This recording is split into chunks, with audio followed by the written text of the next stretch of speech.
At 53, Oscar De La Hoya names the 5 fighters he actually feared. He won 6 world titles in 6 weight classes. He sold out arenas on 3 continents. He made more money than almost any fighter who ever lived. And at 53 years old, Oscar De La Hoya finally told the truth. There's a version of Oscar De La Hoya that America built. Handsome, disciplined, the golden boy. The kid from East LA who walked into the 1992 Barcelona Olympics carrying his dead mother's photo in his sock and walked out with a gold medal. For over a decade, that image was his armor. The smile, the elegance, the effortless way he seemed to dominate every man he faced. But here's what nobody talked about. Champions don't get to show doubt. Not publicly, not in press conferences, not in weigh-ins where they're supposed to look through their opponent like he doesn't exist. So Oscar played the game. He performed confidence the way the sport demands. Until now. Because at 53, after the titles, after the losses, after the comeback attempts, and the personal battles, and all the years of distance from the sport, Oscar De La Hoya said something fighters almost never say. He named the men who genuinely scared him, not the men he fought poorly against, not the men who beat him on the scorecards. The men who, when he sat alone in a locker room before the walkout, made something in his chest tighten.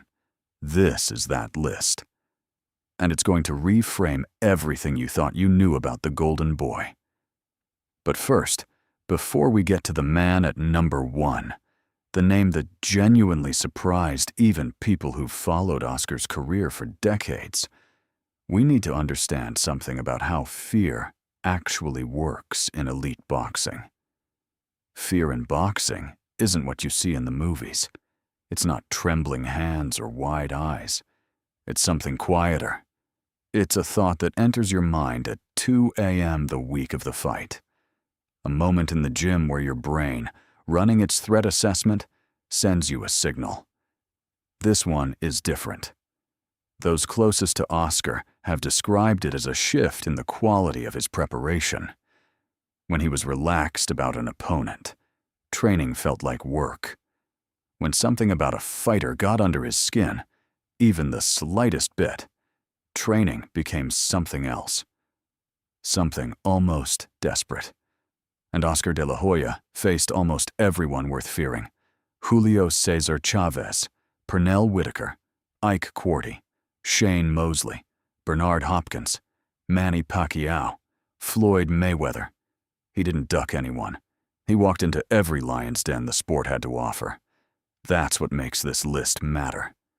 When a man who fought everybody tells you which ones actually kept him up at night, you listen. Fighter number 5, Félix Trinidad, Tito.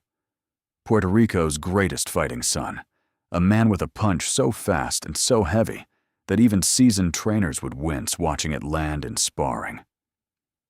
Now, here's where the public story and the private truth split in two. Oscar De La Hoya fought Félix Trinidad in September of 1999. It was one of the most anticipated fights of an entire era. 2 undefeated champions, 2 fan bases that treated it like a cultural war. By most accounts, Oscar won the first 8 rounds, convincingly. And then, in what became one of the most debated strategic decisions in boxing history, his corner told him to hold what he had. Protect the lead. Don't get drawn into a war. He backed up. He moved. He tried to box his way to a decision. Trinidad stormed forward and took the last 4 rounds with a ferocity that swung 3 judges. Oscar lost by majority decision. And for years, the narrative was simple. Oscar ran. Oscar was afraid. But the fuller picture is more complicated than that, and more honest. Because what observers noticed, and what Oscar has since alluded to in various interviews, is that the conservative strategy in those final rounds wasn't just tactical. Watch the footage closely.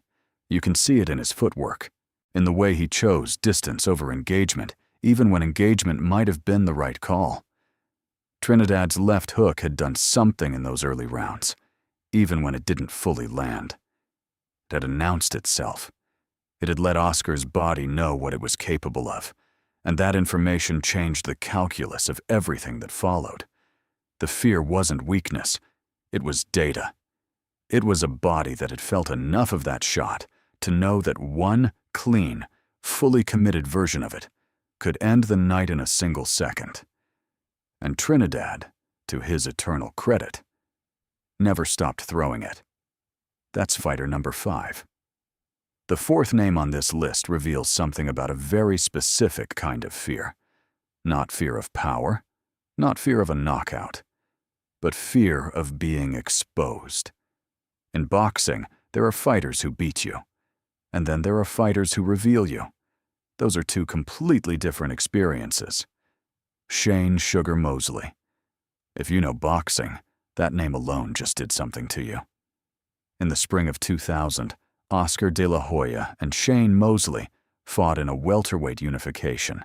About that many people in the sport still consider one of the great individual performances of that era, not by Oscar, by Mosley. Mosley was faster than anything Oscar had prepared for. Not just quick, but fast in a way that disrupted Oscar's timing, which was genuinely one of the finest in the sport. His jab, his distance management, his ability to dictate tempo. These were the tools Oscar had used to dismantle fighters for years. Against Mosley, they stopped working the way they always worked. Watch Oscar in the early rounds of that fight. There's something in his expression between combinations.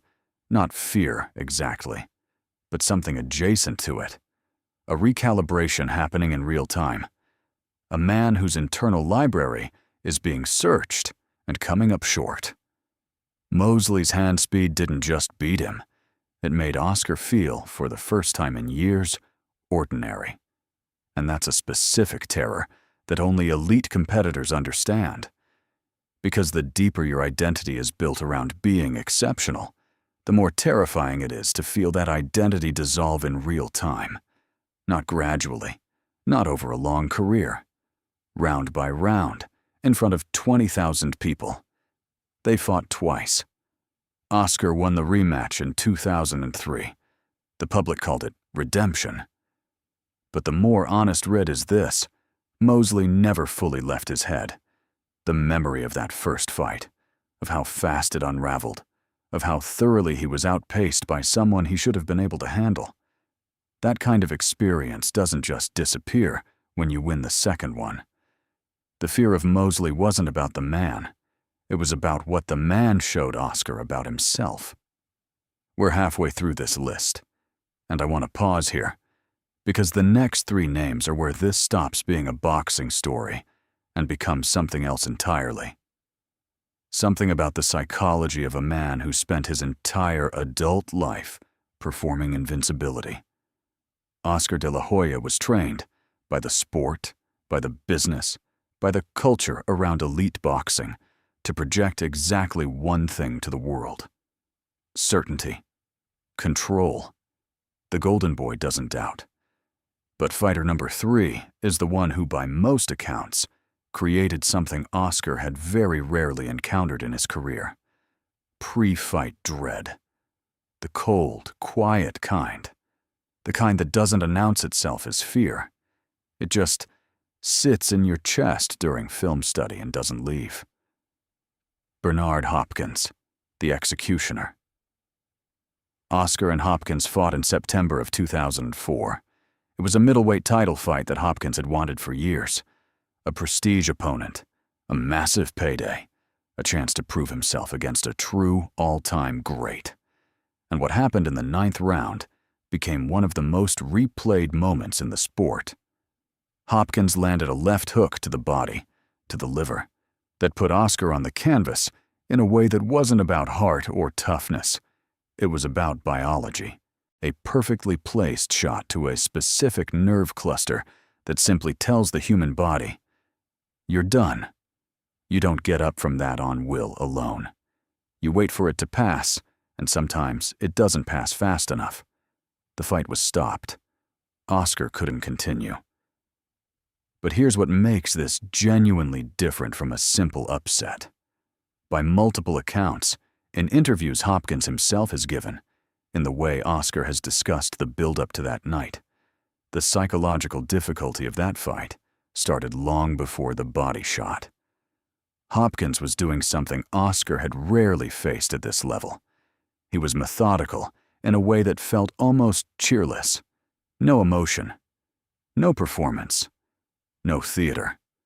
Just cold, systematic preparation and the absolute certainty, projected in every press conference and every stare down, that he had already solved you. Hopkins didn't fight like a man trying to beat you. He fought like a man who had already worked out the answer and was simply arriving on fight night to confirm it. For a man whose mystique was built on being unpredictable, on being able to adjust mid-fight, on having answers, facing someone who seemed to have pre-answered every question is a unique and specific kind of unsettling. That's Bernard Hopkins. Fighter number 3. There's a difference between a fighter who scares you in the gym, on film, in preparation, and a fighter who scares you the moment you're in the same room with him.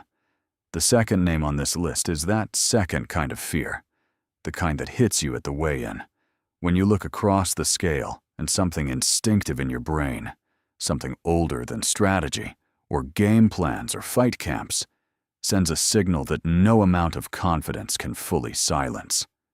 Manny Pacquiao. In December of 2008, Oscar De La Hoya and Manny Pacquiao fought at the MGM Grand. Pacquiao was coming up in weight significantly. Oscar was the larger man, the more decorated champion, the more experienced fighter at this level. Conventional wisdom said Oscar's size and ring intelligence would be a major factor. What followed was one of the most disorienting performances in Oscar's career. Pacquiao came out throwing combinations from angles that Oscar's team had studied on film, but that looked completely different in real life, at full speed, in 3 dimensions. The geometry of it was wrong in a way that's difficult to explain if you haven't watched the footage closely. Pacquiao's southpaw movement and his willingness to come from unexpected directions created a spatial problem that Oscar's muscle memory had no clean answer for. The fight was stopped in the 8th round. Oscar did not argue it. But the part of this story that cuts deeper than the result is something that people who covered that fight have noted, and that the footage itself suggests if you watch Oscar's body language between rounds. It wasn't just Pacquiao's speed. Oscar had faced speed before. It wasn't just the combinations. What created a different kind of problem was something harder to quantify. Manny Pacquiao genuinely loved being in a fight. Not the winning, not the spectacle, not the money, or the legacy, or the performance of it. The actual process of combat seemed to bring him a kind of joy that was visible and almost disarming. He came forward with enthusiasm, with hunger, with the energy of a man who was exactly where he wanted to be.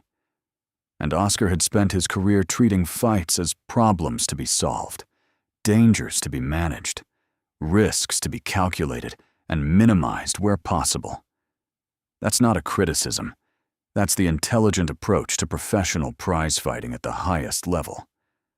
But when you're across from someone who wants to be there more than you do, who is feeding off the exchange in a way you simply are not, you feel it.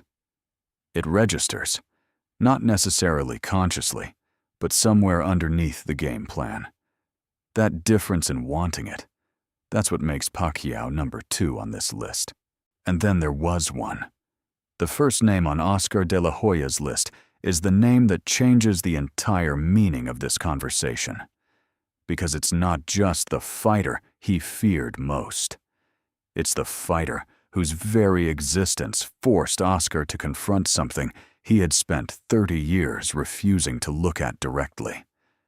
And when Oscar has spoken about this man in the more unguarded, more honest interviews of the last few years, the language is different, more careful, more personal. The performance of confidence drops away entirely. Floyd Mayweather Jr. On May 5, 2007, Oscar De La Hoya and Floyd Mayweather Jr. sold more than 2.4 million pay-per-view buys, the highest-selling boxing pay-per-view in history at that time. The gate alone was over $19 million. It was called The World Awaits, and for once, the marketing wasn't wrong. It was, on paper, a competitive fight. Oscar controlled stretches of the early rounds. He landed clean shots. He used his size and his jab effectively in moments. Mayweather won by split decision. And here's what the numbers and the highlight reels don't tell you. The fear of Floyd Mayweather wasn't about any single attribute. It wasn't power. Floyd was never a big puncher. It wasn't speed. Oscar had faced Mosley and Pacquiao. It wasn't size or reach. What made Mayweather different, and what observers of Oscar's camp have noted, and what Oscar himself has gestured toward in interviews, was the feeling, growing throughout the preparation, that whatever you prepared, he had already accounted for it. Every other fighter Oscar had ever faced had patterns, tendencies, things you could find in film study, exploit in sparring, plan for with enough time and enough good people in your corner. Even the men on this list, Trinidad, Mosley, Hopkins, Pacquiao, had identifiable things you could work against. Floyd Mayweather had no fixed pattern. More precisely, his pattern adapted in real time to whatever you showed him. He didn't just have answers. He generated answers live, in the moment, while making it look effortless. And the deeper, more honest fear that Oscar has alluded to in his most unguarded moments isn't really about Mayweather at all. It's the question that Mayweather's existence raised. What if there is a ceiling to what preparation can solve? What if there is an opponent, a version of talent and intelligence and adaptability that no amount of work, sacrifice, or heart can bridge? What if the absolute best version of you, fully executed, is still not enough? For a man whose entire identity was built on the belief that effort creates outcomes, that if you want it badly enough and work hard enough, you find a way. Floyd Mayweather was the living argument against that belief. Not because Floyd worked harder, not because Floyd wanted it more, but because Floyd was something Oscar couldn't solve. And the inability to solve him raised a question that went far beyond boxing. What does it say about you when your best isn't good enough? That's Floyd Mayweather. That's number one. Here's what makes this list remarkable, and why it matters beyond the sport. Every fighter on it gave Oscar De La Hoya a different lesson disguised as a fear. Trinidad taught him that instinct sometimes outweighs strategy, that a single punch, even half felt, can rearrange an entire game plan from the inside out. Mosley taught him that being exposed is not the same as being beaten, that the most dangerous opponents aren't always the ones who hurt you most. Sometimes, they're the ones who make you feel ordinary. Hopkins taught him that cold intellect is its own form of violence, that a man who makes you feel readable, who makes you feel like a problem he's already solved, has won something fundamental before the first bell rings. Pacquiao taught him that desire is a weapon, that the fighter who genuinely loves the war will always carry something into the ring that training alone cannot manufacture. And Floyd Mayweather taught Oscar De La Hoya the hardest lesson available to any elite competitor, that the ceiling of your gift is a real thing. That preparation and will and heart are not unlimited, that some opponents exist not to simply beat you, but to show you the edge of what you are. And Oscar, when asked about all of it, The fears, the losses, the things he kept hidden for so long, doesn't claim to regret the list. Because the fighters who genuinely scared him are the ones who gave him the clearest picture of himself. Not the golden boy, not the brand, not the pay-per-view numbers. A man. With limits, with blind spots, with real fear running underneath the composure every single time he walked out under those lights. In 1992, a 20-year-old kid from East LA climbed into an Olympic ring in Barcelona, carrying grief and hope in equal measure. He won the gold medal. He came home a hero. What nobody could see then, what nobody was allowed to see for 30 more years, was the part of Oscar De La Hoya that was always, underneath everything, just a man who was afraid. Afraid of being exposed, of being solved, of being ordinary, of hitting a ceiling. And the most human thing he has ever done wasn't winning 6 world titles. It was finally saying it out loud.